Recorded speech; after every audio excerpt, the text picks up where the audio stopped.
छात्रों, इस कोरोना काल में मैं आपके अच्छे स्वास्थ्य की कामना करता हूं और अच्छे स्वास्थ्य की कामना करते हुए आज मैं जो वीडियो बनाने जा रहा हूं वो है 10वीं कक्षा बिहार बोर्ड की काव्य संग्रह से है एक वृक्ष की हत्या। इसको सबसे पहले एक वृक्ष की हत्या जिस कवि ने लिखा है उसका नाम है कुंवर नारायण। तो एक वृक्ष की हत्या कुंवर नारायण द्वारा लिखी गई है, काव्य है। इसको समझेंगे। सबसे पहले कुंवर नारायण के बारे में संक्षिप्त में उनकी जीवनी जान लें। तो 19 सितंबर 1927 ईस्वी को उनको जन्म हुआ था। कुंवर नारायण जी का जन्म हुआ था लखनऊ उत्तर प्रदेश में, है ना। उनकी कुछ प्रमुख रचनाएं हैं जो देख लें। चक्रव्यूह, कोई दूसरा नहीं, इन दिनों, ये सारे काव्य संग्रह हैं, है ना। आत्मजयी, और उनके एक साक्षात्कार है, इंटरव्यू, जो मेरे साक्षात्कार नाम से प्रकाशित हुए हैं। उनको कई पुरस्कार भी मिले हैं, है ना। इसमें कुछ और है, किताब में दिया हुआ है, मैंने पूरा लिखा नहीं है। एक इन दिनों भी है जो कि काफ़ी महत्वपूर्ण है, उसको भी काव्य संग्रह ही है इन दिनों, उसको भी आप याद रखेंगे। पुरस्कार भी इनको कई सारे मिल चुके हैं, कई सारे पुरस्कार से पुरस्कृत किया जा चुका है कुंवर नारायण जी को, जिनमें प्रमुख क्या यही है: साहित्य अकादमी पुरस्कार, व्यास सम्मान, प्रेमचंद पुरस्कार, लोहिया सम्मान और एक कबीर सम्मान। ठीक है, तो इसको ध्यान रखेंगे। एक संक्षिप्त जीवनी है।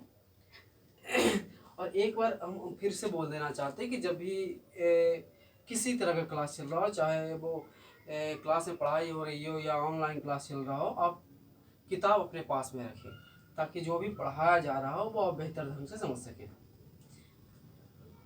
तो अब आ जाते हैं कुंवर नारायण की कविता जो है उसको समझने से पहले। ये एक वृक्ष की हत्या कुंवर नारायण द्वारा लिखी गई है, वो ये इसीलिए हम कह रहे थे कि इन दिनों जो है वो काफ़ी इम्पॉर्टेंट है। ये क्यों? क्योंकि ये एक वृक्ष की हत्या इनके इन दिनों नामक काव्य संग्रह से ही लिया गया है। ये तो पहले हम ये जान लें कि एक वृक्ष की हत्या के बारे में कवि आखिर सोचते हैं क्या है, इन्होंने क्या सोच के इस कविता को लिखा है। तो इस कविता में कवि ने एक वृक्ष के कट जाने के, जो कि हमेशा उनके घर के दरवाजे पे खड़ा था, वो पेड़ खड़ा रहता था, वो कट जाने से उत्पन्न जो परिस्थितियां या पर्यावरण संरक्षण और मानव सभ्यता के विनाश की आशंका का अवस्था को उन्होंने अभिव्यक्त किया है ना। कवि वृक्ष की कहानी घर, शहर, देश को छूते हुए अंततः वो मानव के साथ उत्पन्न जो संकट है उसको लेके आते हैं, है ना। तो यहाँ पे ध्यान देंगे। अब इस कविता पे आ जाते हैं। एक वृक्ष की हत्या देखेंगे। कह रहा है, अब की बार घर लौटा तो देखा नहीं था वह बूढ़ा चौकीदार वृक्ष, जो हमेशा मिलता था घर के दरवाजे पर तैनात। जब वो वीर कुंवर जी शहर में रहते थे, नगर में रहते थे, जब भी वो कभी अपने गांव आया करते थे तो उनके घर के दरवाजे पे एक वृक्ष होता था, है ना। लेकिन इस बार जब वो आए तो वृक्ष नहीं था। वही बूढ़ा जो काफ़ी पुराना साल का वृक्ष था, वो बूढ़ा हो चला था, जो हमेशा उनको घर के दरवाजे पे एक चौकीदार की तरह, पहरेदार की तरह खड़ा रहता था, वो इस बार उनको दिखा नहीं, है ना। कैसा था उनकी विशेषता, उस वृक्ष की विशेषता कैसी हो चली थी? काफ़ी पुराना वृक्ष था, तो कैसा वो हो चला था, कैसी उसकी स्थिति हो गई थी, उसका वर्णन करते हुए आगे कहते हैं कि पुराने चमड़े का बना उसका शरीर, वही सख्त जान, झुर्रियोंदार खुरदरा तना, मैला कुचैला, राइफल सी एक सूखी डाल, एक पगड़ी फूल पत्तीदार, चरमराता लेकिन अक्खड़ बलबूता। समझेंगे। इसमें कह रहे हैं कि वो जो पेड़ है वो पुराने चमड़े का उसका शरीर हो चुका था, काफ़ी पुराना वो पेड़ हो चुका था, है ना। लेकिन उसमें जो जान थी, काफ़ी साल पहले वाली जान अभी भी बची हुई थी उस वृक्ष में। वो बिल्कुल चौकीदार की तरह डटा हुआ था, खड़ा रहता था। कैसा था भाई? झूरीदार, खुरदरा हो चला था। जैसे कि कोई भी वृक्ष जब नया नया होता है, ताज़ा ताज़ा, तो उस टाइम से हरी पत्तियाँ होती है, हरे डाल होते हैं, टहनियाँ हरी हरी होती हैं। लेकिन यहाँ पे क्या है कि काफ़ी पुराना हो चला था वो पेड़, तो उस पर एक परत सा लग जाता है, वो परत फटता चला जाता है, तो वही हो चला था। और मैला कुचैला, शुरू में तो हरा हरा होता है, अच्छा देखने में लगता है, लेकिन बाद में फिर वो पीला पड़ जाता है और ख़राब देखने में लगता है, तो मैला कुचैला हो चुका था। राइफल से एक सूखी डाल, उसकी जो डालें थी वो राइफल की तरह सूख चुकी थी, राइफल की तरह दिखती थी। और एक पगड़ी फूल पत्तीदार, जो लेकिन अभी भी सबसे ऊपर का जो तना है, वो हरी हरी पत्तियां हैं, बिल्कुल हरी थी अभी भी, और एक फूल पत्ती उसमें लगे हुए थे, अभी भी थोड़ा सा उसका अंश था जो कि उसको जीवित रखे हुए था। पाँव में फटा पुराना जूता चरमराता, लेकिन अक्खड़ बलबूता। पाँव में फटा पुराना जूता मतलब उसका जड़, उसके जड़ जो है, उस वृक्ष का जो जड़ था वो अभी भी उसी स्थिति में खड़ा था जो काफी साल पहले खड़ा हुआ करता था। कैसे? चरमरा तो गया था, लेकिन अक्खड़, अक्खड़ मतलब जिद्दी, है ना, किसी भी परिस्थिति में अपने आप से डिगने वाला नहीं था। और बलबूता मतलब अपने आप में किसी की सहायता लिए बिना, किसी दीवार की सहायता लिए बिना या किसी रस्सी धागे की सहायता के बिना वो बिल्कुल खड़ा होता था। धूप में, बारिश में, गर्मी में, सर्दी में, हमेशा चौकन्ना, अपनी खाकी वर्दी में। मतलब किसी भी परिस्थिति में, चाहे धूप हो, बारिश हो, जाड़े हो, ओले गिर रहे हो, किसी भी परिस्थिति में वो हमेशा खड़ा रहता था। किसी तरह की उनकी उसको कोई दिक्कत नहीं होती थी। कभी कुछ पेड़ ऐसे होते जो काफ़ी तेज हवा चली तो वो गिर भी जाते हैं, लेकिन ये ऐसा नहीं था, बिल्कुल काफ़ी अभी भी हट्ठा कट्ठा था। तो वो काफ़ी चौकन्ना रहता था। अपनी खाकी वर्दी मतलब पीला, खाकी वर्दी कैसे होती है, बिल्कुल मैला कुचला रंग का होता है वो, है ना, तो पीला पीला टाइप का होता है, पीला कलर हो जाता है उसका, तो बिल्कुल उसी तरह का उसका जो चमड़ा हो जाता है, अपने वर्दी में वो खड़ा था। दूर से ही ललकारता, कौन? मैं जवाब देता, दोस्त। यहाँ पे कवि उस वृक्ष को चौकीदार की संज्ञा देते हुए एक अभिभावक की संज्ञा भी देते हैं। और वो कहते हैं कि जब भी मैं वहाँ आता था अपने घर के दरवाजे पर, तो सबसे पहले दूर से ही वो आवाज़ देता कि कौन हो, पूछता कौन हो, है ना, बिल्कुल अभिभावक की तरह वो मुझसे सवाल करता। मैं जवाब देता था, मैं तुम्हारा दोस्त हूँ, तब जाके वो मुझे अंदर प्रवेश देता था। ऐसा जान पड़ता था। और पल भर को बैठ जाता उसकी ठंडी छाँव में।